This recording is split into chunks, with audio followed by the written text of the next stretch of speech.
Hello, my name is Caleb Byerly, and this is the second Bukkehorn tutorial. And so what I have here is a high-pitched Bukkehorn. I also have a low-pitched one over here somewhere. Here it is. Here's the low-pitched, and this is the high-pitched. And the one that I just played at the beginning of the video is a high-pitched.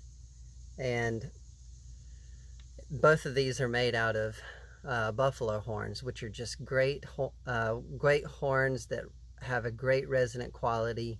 They have a great tone, and they sing.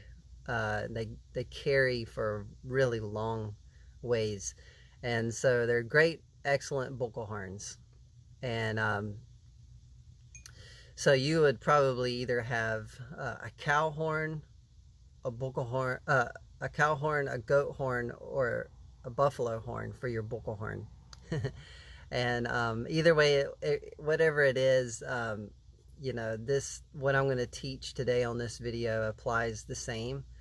And so I've had a lot of people that have asked me basically for a little bit more advanced video than the beginners. So if you're just getting started playing the Bukkehorn and you just want the basics, then go to my website, calebbyerly.org, and you can find a number of videos, but you can find the Bukkehorn tutorial #1, and that one does the basics, but this one's a little bit more advanced. And I've had a lot of people ask me basically, how do I get the higher notes? And so they're able to get these lower notes. The lowest note,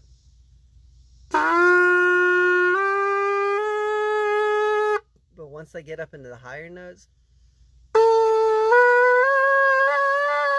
they have a hard time. Sometimes it's like this, or you know, it's just jumping out, or sometimes people say that it just totally just can't even get the note. So I want to just talk a little bit about that and kind of see if we can really approach getting this thing worked out.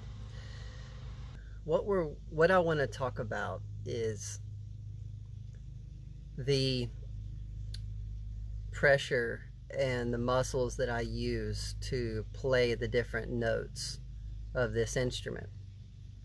Now, if I just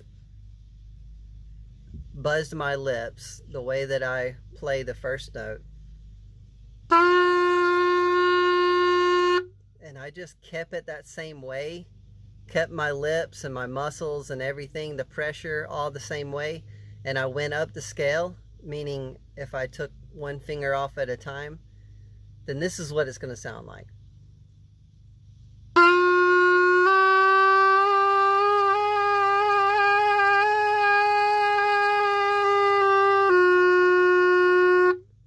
See, it did not make those higher notes. And the reason why is because I have to change the pressure. I have to change the speed of the buzz that's on my lips in order to get those higher notes. It's gonna, I guess you would say, it's gonna have to intensify, or you're gonna have to create more pressure within your mouth to get those higher pitched sounds. Now, it's just, I guess the best way I can explain is, let me just show you first, and I'm going to go up the scale real slowly, and then you just watch me.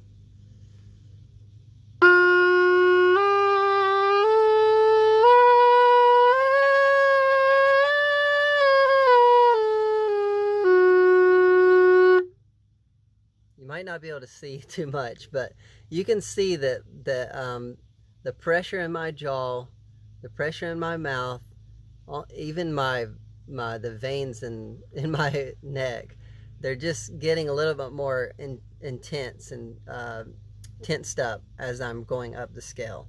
Now, I'm not just blowing like crazy. I'm not giving more air. So a lot of people thinks that the more air that I give, the higher notes, the more intensified it is.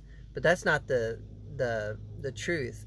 Actually, what I want to do is I want to build my muscles up in my jaw, in my mouth, and my lips, so that my whole face is doing the work. It's not my abdomen or the air pressure that's going in. So a lot of people at the beginning, when they start playing, they get extremely tired after one or two blows. So they'll be like, and then they just can't even play anymore. So that's not what we're trying to get. What we're trying to get is we're trying to build the muscles in your mouth, in your jaw, in your mouth. You're trying to create a sort of a flat buzz, not that kind of thing, but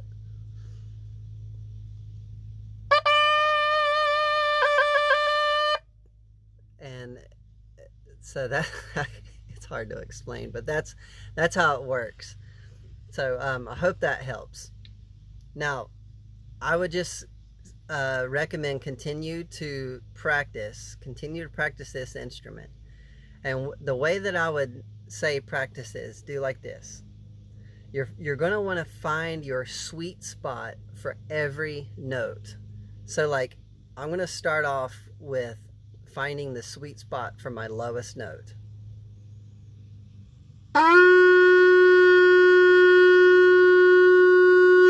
See, that's just buzzing really well. It's a super nice tone. It's clear. I got good pressure, and my head's not about to blow up.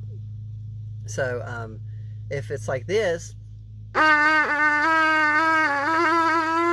that's just too loud. It's my lips are too slack. That's the word I'm trying to find. My lips are too slack, and then if I blow too hard, it's going to jump the register. It's going to be way too hard, and it's going to be too intense, and it's going to hurt the ears. So I want to find that sweet spot.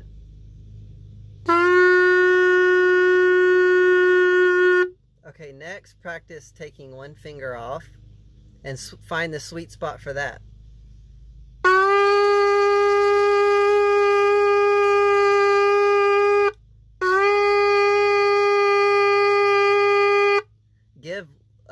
Give some long notes. So once you find that note, just breathe in slowly, and then when you breathe out, just go ahead and play that note, and just play that note for a long time so you get comfortable playing the note.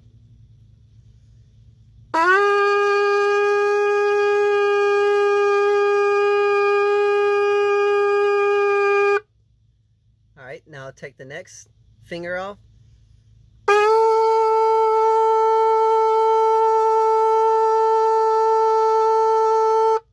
So keep doing that and go all the way up the scale.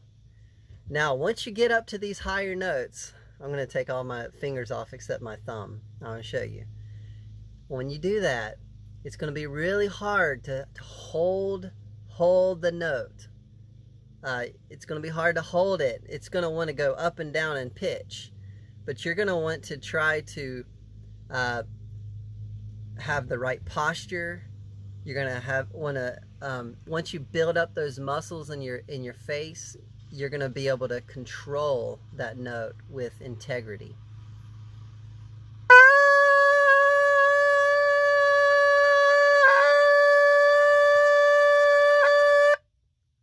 All right, so you're going to want to try to practice that. Just definitely once you find the sweet spot for those higher notes, just take 5-10 minutes at a time and just play those notes, and then just give it a break. Come back after 10 minutes, come back after 15-20 minutes, and your mouth is going to be re-strengthened again. You're going to have time to your muscles are just getting tired, period. So that's how you do that. Okay, so I hope that helps you with your Bukkehorn playing. Um, if you have any questions, feel free to comment below, or you can also email me. You can message me or email me. I'm on Facebook. Feel free to get connected with me there. So, again, keep practicing your Bukkehorn. This is an instrument that has been lost for many, many years and now is being redeemed, and people are starting to play it again. It's such an amazing instrument, such an amazing sound. It has a unique sound to it. So the cool thing also about this instrument is it's going to last for centuries. This material here is just one piece of material, but it doesn't biodegrade, so it's going to hold on through the years. That's the exciting thing for me. So you have something that you can pass down to the next generations. But learn how to play it, carry this music, and play your traditional songs. All right, thank you.